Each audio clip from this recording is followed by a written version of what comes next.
जय हिंद बच्चों इस लेक्चर में हम लोग आयनिक इक्विलिब्रियम का बड़ा एक इम्पॉर्टेंट टॉपिक डिस्कस करने वाले हैं, सॉल्युबिलिटी एंड सॉल्युबिलिटी प्रोडक्ट। चलिए हम लोग स्टार्ट करते हैं बेटे। सॉल्युबिलिटी क्या होती है? किसी भी गिवन अमाउंट ऑफ सॉल्वेंट को अगर आप ले लीजिए और उस गिवन अमाउंट ऑफ सॉल्वेंट में आप एक सॉल्यूट की कोई भी एक सेलेक्ट करके उसमें सॉल्यूट को मिलाइए, तो गिवन अमाउंट ऑफ सॉल्वेंट में एक कांस्टेंट टेम्परेचर भी इसमें होना चाहिए। तो जब आप सॉल्यूट को मिलाते रहते हैं तो सॉल्यूट पहले तो घुलता जाता है। एक ऐसी अवस्था आती है जब सॉल्यूट का अमाउंट घुलना जो है बंद हो जाता है। उससे ज्यादा अगर आप अमाउंट ऐड करेंगे तो उसके बाद सॉल्यूट घुलेगा नहीं, वो बैठने लगेगा नीचे, प्रेसिपिटेट होने लगेगा। तो यहां पे जो आपका सॉल्युबिलिटी का डिफिनीशन है वो कुछ इस प्रकार से होता है कि एक गिवन अमाउंट ऑफ सॉल्वेंट में एक गिवन टेम्परेचर पे आप जो maximum amount of solute dissolve कर रहे होते हैं वही सॉल्युबिलिटी होती है। तो डिफिनीशन यहां लिखी हुई है बच्चों, maximum amount of solute which can dissolve in given amount of a solvent at any given temperature is known as solubility of that solute in given amount of solvent at a given temperature। ये कहता है कि maximum amount किसी solute का एक given amount of solvent में जो dissolve कर सकते हैं हम लोग, वही उस सॉल्यूट की सॉल्युबिलिटी होती है।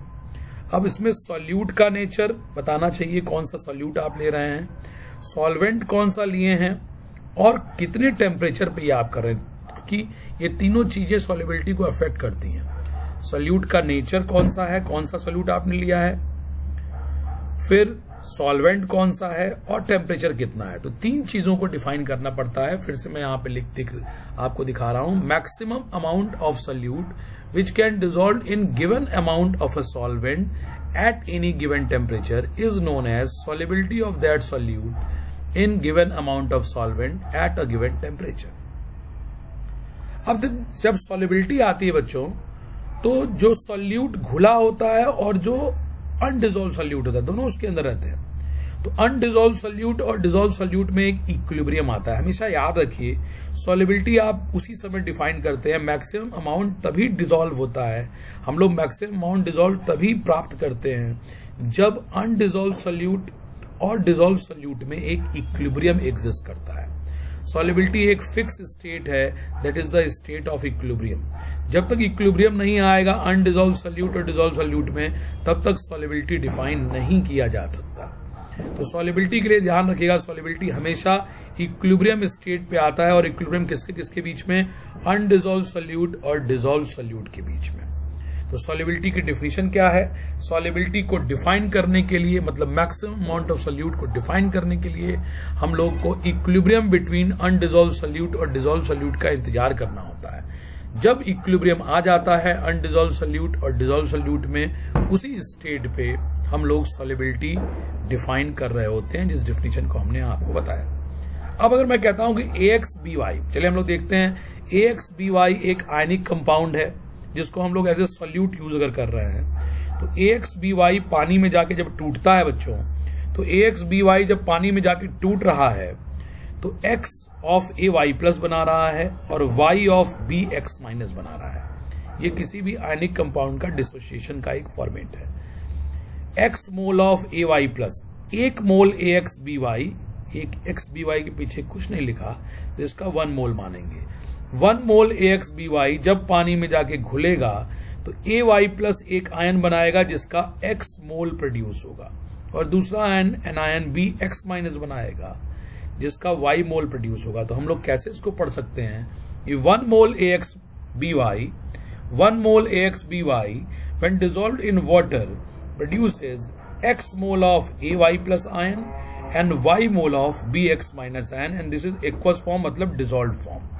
ये सॉलिड सॉल्यूट होगा, अनडिसॉल्व फॉर्म मान सकते हैं इसको, और ये डिसॉल्व फॉर्म होगी।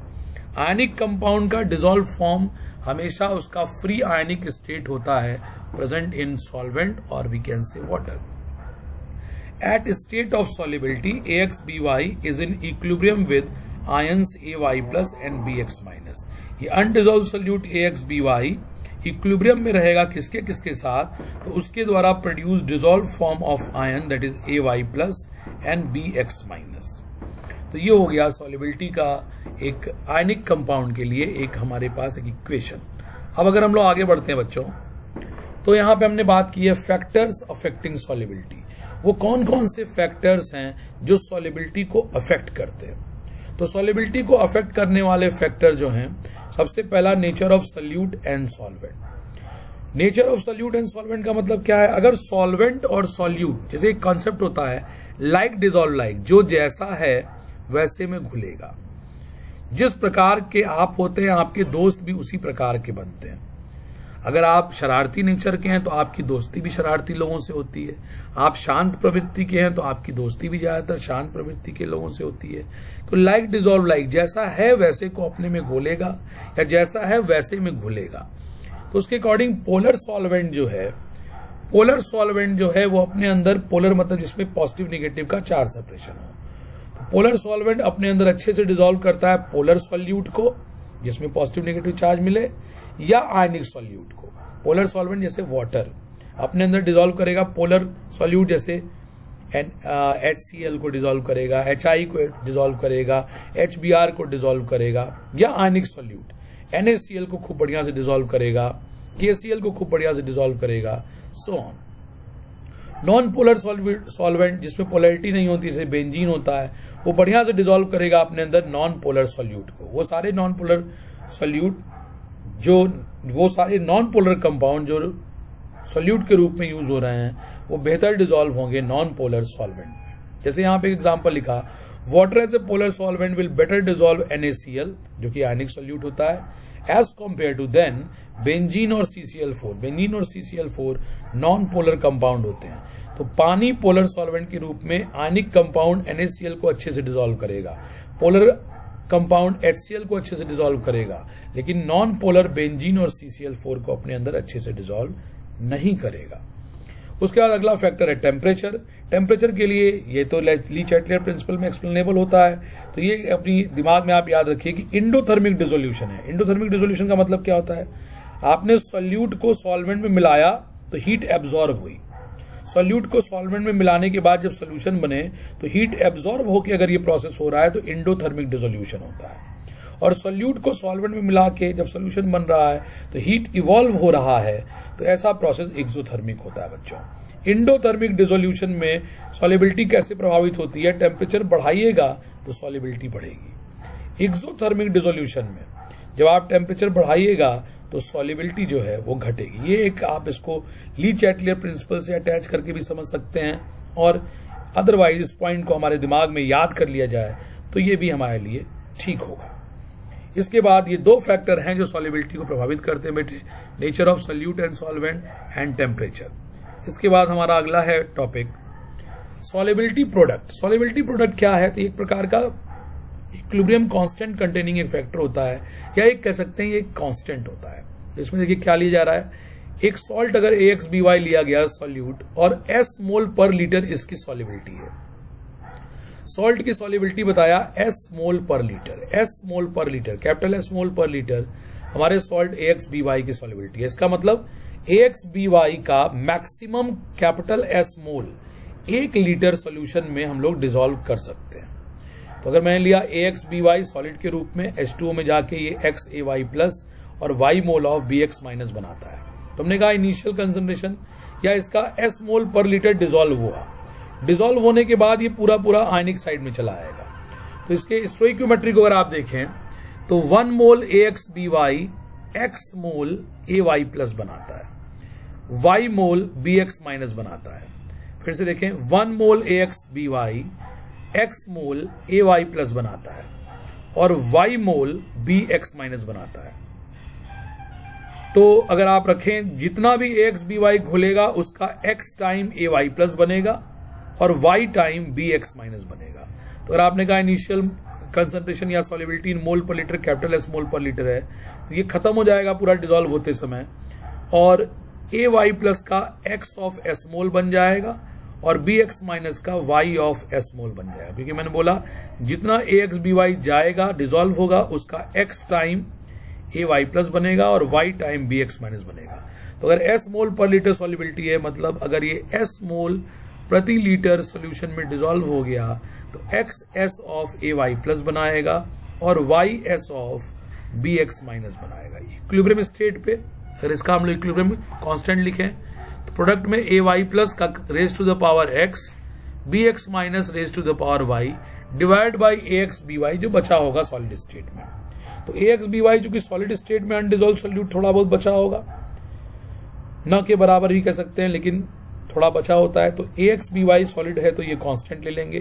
तो K इंटू AX/BY कांस्टेंट हो जाएगा और K इंटू AX/BY को ही सॉलिबिलिटी प्रोडक्ट कांस्टेंट KSP का नाम दिया जाता है बच्चों। तो KSP का क्या आगे रिलेशन बन रहा है, AY+ का वैल्यू आपने रखा X ऑफ S, तो X of S raise to the power S। BX- का आपने BX- का कितना कंसंट्रेशन आया Y ऑफ S, तो YS रख दिया आपने raise to the power Y। इसको जब सॉल्व करेंगे आप तो KSP का एक बड़ा इंपॉर्टेंट रिलेशन आपके सामने आ रहा है, X to the power X, Y to the power Y और S to the power S के बेस सेम रखते हुए X और Y का प्लस आ जाएगा पावर में। तो ये बहुत ही महत्वपूर्ण रिलेशन है, KSP is equal to X to the power X, Y to the power Y, S to the power X plus Y। Very very important relation. इसमें हम लोग कुछ प्रॉब्लम करके देखते हैं बच्चों। जैसे मान लीजिए मैंने कहा if solubility is S mole पर litre, find KSP and S relation for following salt AgCl, CaCl2, sodium phosphate. इनके लिए आपको सॉल्युबिलिटी फाइंड आउट करनी है। इसको अगर मैं थोड़ा सा ऐसे शिफ्ट करता हूं तो आपको AgCl, CaCl2, सोडियम फॉस्फेट के लिए सॉल्युबिलिटी फाइंड आउट करनी है बच्चों। हो सकता है स्क्रीन में पूरी रिकॉर्डिंग में ना आ रहा हो, लेकिन लास्ट में हम इसको एक बार आप दिखाएंगे शीट तो आपको ही क्लियर हो जाएगा। तो AgCl के लिए सॉल्युबिलिटी S मोल पर लीटर और KSP में उसकी रिलेशन देखना है। तो हमारे पास KSP और सॉल्युबिलिटी इन S मोल पर लीटर का जनरल रिलेशन क्या है, X to the power X, Y to the power Y, S to the power X plus Y। चलिए हमारा पहला सॉल्ट है AgCl। AgCl में लेफ्ट में लिखा हुआ कैटायन A और एनायन B होता है। तो AgCl में A की जगह आप दिखाई पड़ेगा, A की जगह दिखाई पड़ेगा आपको Ag और B की जगह दिखाई पड़ेगा आपको Cl। और A के नीचे लिखा हुआ X तो Ag के नीचे लिखा हुआ X। Ag के नीचे अगर X आप मानेंगे तो X की वैल्यू 1 मानेंगे। Cl के नीचे अगर आप Y मानेंगे क्योंकि B के नीचे Y है तो Cl के नीचे 1 लिखा हुआ है तो Y की जगह 1 हो जाएगा। तो यहाँ पे अगर हम इसके लिए S मोल पर लीटर सॉल्युबिलिटी और KSP में रिलेशन लगाएं ये जनरल फॉर्मूला यूज करके, तो X की वैल्यू 1 तो 1 टू दी पावर 1, Y की वैल्यू 1 तो 1 to the power 1, S to the power 1 plus 1, X plus Y की जगह 1 प्लस 1 तो आ जाएगा KSP is equal to S square. दूसरा सॉल्ट मैंने लिया CaCl2। अगर मैं दूसरा सॉल्ट लेता हूं CaCl2 तो CaCl2 में बच्चों A की जगह लेफ्ट साइड में लिखा हुआ कैटायन Ca है, B की जगह आया है Cl। A के नीचे लिखा हुआ मतलब Ca के नीचे लिखा हुआ X माना जाएगा तो X की जगह 1 और Cl के नीचे लिखा हुआ Y माना जाएगा तो Y की जगह 2। तो अब यहां देखिए फिर से फॉर्मूला में रखेंगे तो X to the power X मतलब 1 to the power 1, Y to the power Y that is 2 to the power 2 और S to the power 2 plus 1 X plus Y की जगह आ गया। सॉल्व करेंगे बच्चों 4S3। सिमिलरली सोडियम फॉस्फेट आप खुद से भी सोच सकते हैं। सोडियम फॉस्फेट में A की जगह Na आया तो X की जगह 3 हो जाएगा, B की जगह पूरा फॉस्फेट PO4 पूरा आया तो इसके बाहर जो ब्रैकेट में है उसके बाहर 1 माना जाएगा तो Y की जगह 1 हो जाएगा। और जब आप इसको सॉल्व करेंगे 3 3 जा 9, 9 3 जा 27, 27 S टू दी पावर 4 ये आपको हो जाएगा। एक रिलेशन और आप ध्यान रखिए, solubility in gram per litre जो होता है ये ध्यान रखने वाली चीज है। सॉल्युबिलिटी ग्राम पर लीटर में अगर कभी निकालना हो तो एक फॉर्मूला आता है सॉल्युबिलिटी मोल पर लीटर जो यहाँ पे हमने माना है capital S multiplied with molar mass of solute. Solubility in gram per litre is equal to solubility in mole पर litre into molar mass of solute. ये हमारा एक रिलेशन होता है बच्चों।